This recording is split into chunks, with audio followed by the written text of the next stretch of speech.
वैसे तो उत्तर प्रदेश नगर निकाय चुनाव को लोकसभा चुनाव की तैयारियों के तौर पर देखा जा रहा है।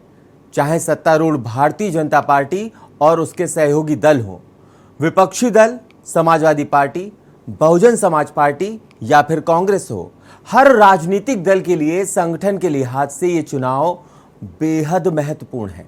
सभी दल अपने अपने हिसाब से जोर भी खूब लगा चुके हैं, लेकिन मुख्यमंत्री योगी आदित्यनाथ के लिए ये चुनाव अलग ही महत्व रखते हैं।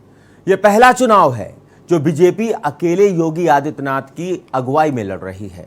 देखा जाए तो यह चुनाव योगी आदित्यनाथ के लिए मोदी के साए से निकलने का असली टेस्ट है। इसका रिजल्ट जो भी आएगा, पूरा श्रेय सिर्फ और सिर्फ योगी आदित्यनाथ के हिस्से ही जाएगा। देखिए रिपोर्ट।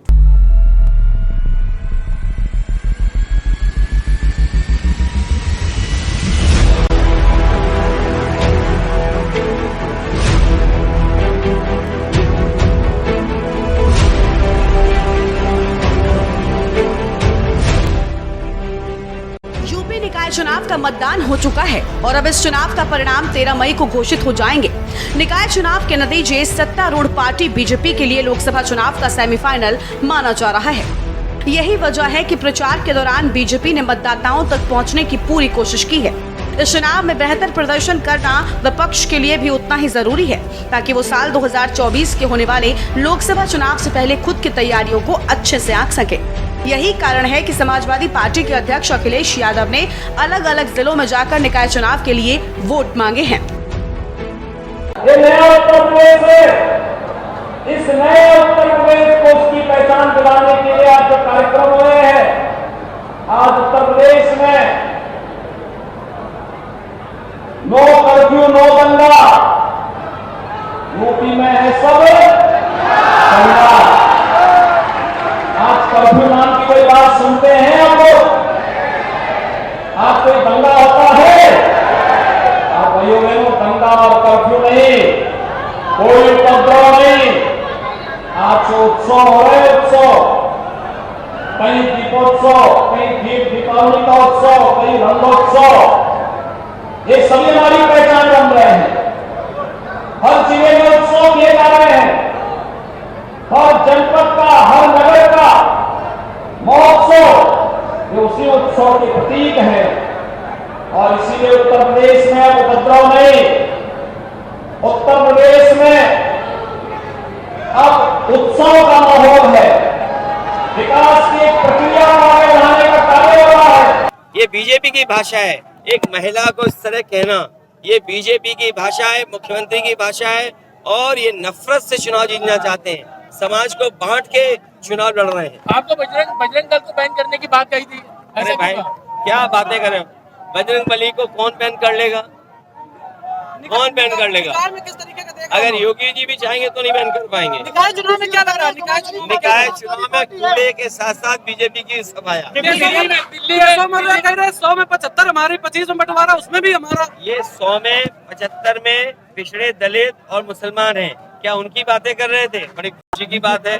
अगर 75 से ज्यादा पिछड़े दलित और मुसलमान भाइयों को हक दिलाना चाहते हैं तो केशव जी को तो योगी जी को हटा करके मुख्यमंत्री बना देना चाहिए। दिल्ली में रेसलर के सपोर्ट में राकेश टिकैत आ गए, क्या आप भी जाएंगे? मुझे उम्मीद है कि ये बीजेपी की सरकार और दिल्ली और लखनऊ जो बेटी बचाओ का नारा देते थे, जांच कर करके न्याय दिलाएंगे। बीजेपी के लिए कितना अहम निकाय चुनाव? उत्तर प्रदेश में लोकसभा की कुल 80 सीटें, 50 सीटें शहरी इलाकों के प्रभाव में। बीजेपी ने आजमाया नया प्रयोग, पसमानदा मुस्लिम पर खेला दाव। 395 मुस्लिम उम्मीदवारों को मैदान में उतारा, 90% से ज्यादा पसमानदा मुस्लिम। बता दें कि निकाय चुनाव के ठीक एक साल बाद यानी साल 2024 में लोकसभा का चुनाव प्रस्तावित है।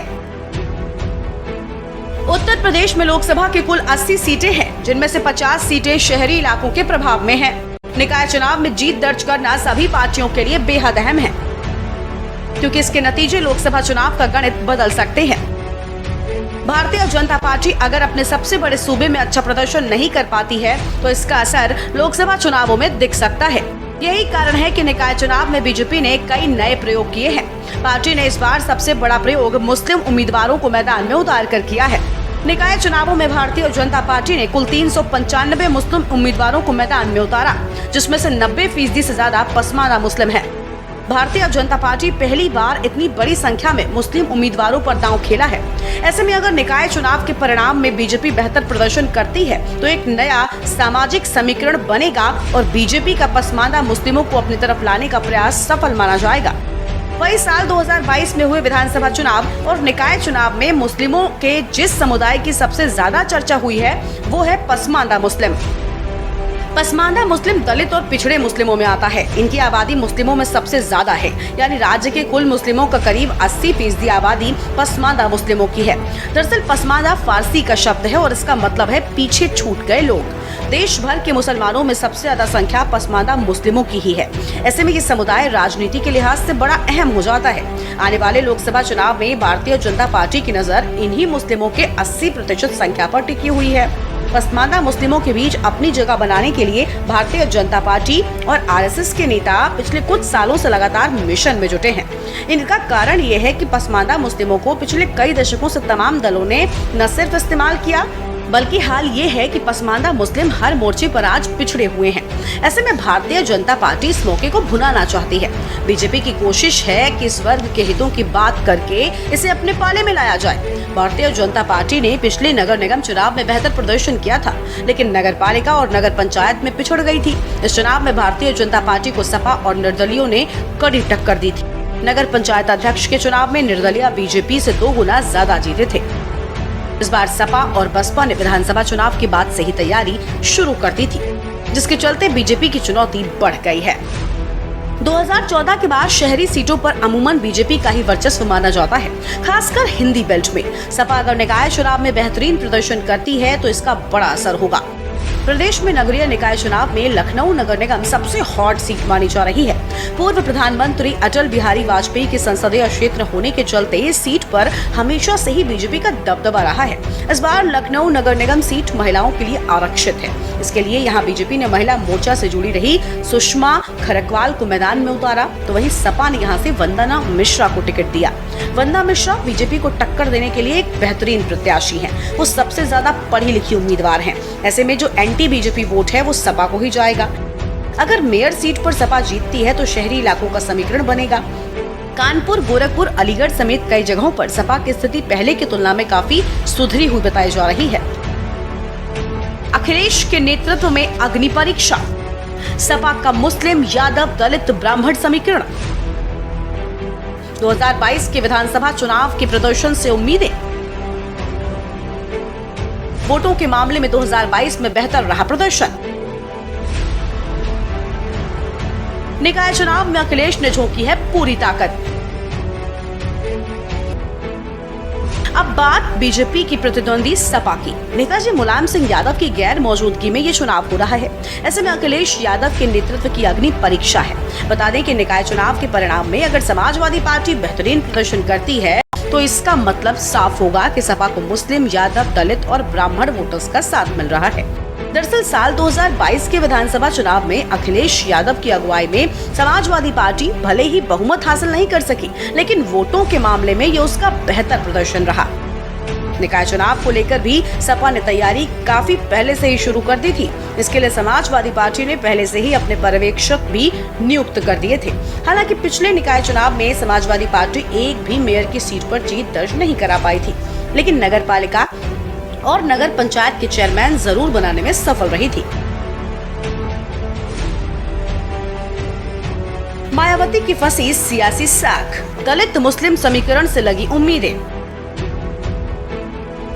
सियासी पारी हिट करने की फिराक में मायावती। पिछली बार अलीगढ़, मेरठ नगर निगम पर किया था कब्जा। 17 नगर निगमों में फिर फतह की कवायद। 11 नगर निगमों के लिए उतारे मुस्लिम उम्मीदवार। उत्तर प्रदेश में बहुजन समाजवादी पार्टी की हालत पहले जैसी नहीं रही। बीएसपी लगातार हार का रिकॉर्ड दर्ज कर रही है। बीएसपी सुप्रीमो मायावती काफी समय से दलित मुस्लिम समीकरण की पिच पर सियासी पारी हिट करने के फिराक में है। बता दें कि बहुजन समाजवादी पार्टी ने पिछले 2017 के निकाय चुनाव में दलित मुस्लिम समीकरण के माध्यम से बेहतर प्रदर्शन किया था। बहुजन समाजवादी पार्टी ने दलित मुस्लिम समीकरण की मदद से पिछली बार अलीगढ़ और मेरठ के नगर निगम में अपना मेयर बनाया।